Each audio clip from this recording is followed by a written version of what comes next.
نحمدہ ونصلی علی رسولہ الکریم واما بعد فاعوذ باللہ من الشیطان الرجیم بسم اللہ الرحمن الرحیم۔ بخاری شریف میں ہے کہ حضرت میسور رضی اللہ تعالی عنہ جو ایک صحابی تھے اور ان کے والد بھی مکرمہ ایک صحابی تھے۔ اب مکرمہ کہتے ہیں اپنے بیٹے سے کہ میسور جاؤ حضور کے پاس جاتے ہیں کہ ان کے پاس کچھ قباہیں قمیضیں آئی ہوئی ہیں اور میں نے سنا ہے کہ وہ بانٹ رہے ہیں۔ اب جب وہ جانے لگے اور جب کاشانہ رسول پر پہنچے، حضور اقدس صلی اللہ علیہ وسلم کے کاشانے پر پہنچے، آشیانے پر، تو مکرمہ اپنے بیٹے سے کہا کہ جاؤ حضور کو بتلاؤ کہ مکرمہ آیا ہے اور آئیں۔ تو اس وقت میسور نے کہا کہ حضور کو بلاؤں باہر، یہ اچھا گوارا نہیں لگتا مجھ کو۔ تو اتنے میں حضور اکرم صلی اللہ علیہ وسلم نے سن لی ان دونوں باپ بیٹے کی روداد باتیں، تو حضور سمجھ گئے اور باہر آئے تو بغل میں قمیض تھی، تو وہ ان کی بات سن لی تھی، تو انہوں نے کہا کہ یہ مکرمہ میں نے قمیض تمہارے لیے رکھی تھی بچا کر کہ تمہیں دوں گا۔ تو جب بڑے خوش ہوئے مکرمہ، اور مکرمہ نے جب لی تو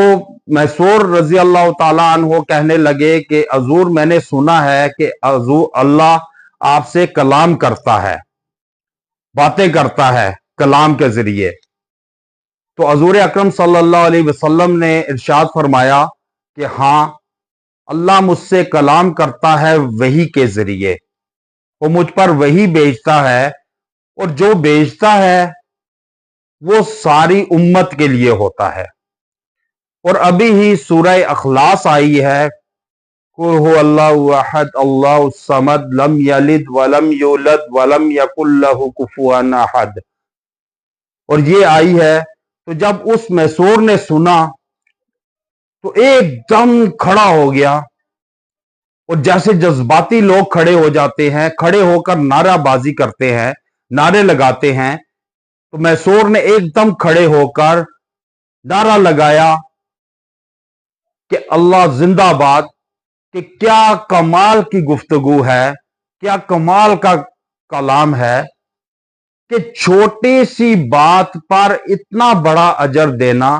چھوٹے سے حکم پر اتنا بڑا اجر دینا، کیا کمال کی گفتگو ہے، یہ آج سے پہلے میں نے نہیں سنی۔ تو وہ اتنا خوش ہوا کہ عبد الرحمن بن عوف رضی اللہ تعالی عنہ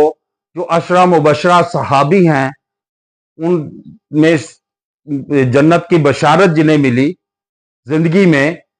وہ ایک دیکھا جب انہوں نے، تو انہوں نے ایک دم کہا یا رسول اللہ، میری اونٹنی ہے جو بچہ جننے والی ہے، اور آج یا کل وہ بچہ جن دے گی۔ اور عرب میں وہ جو بچہ جنتے تھے اس اونٹنی، اس کے بعد اتنا دودھ دیتا پورا گھر چلاتے تھے۔ تو انہوں نے کہا جی میں یہ اونٹنی اس کو عطیہ کرتا ہوں، کہ اتنا کمال کا اس نے ظرف پایا کہ سمجھ گیا۔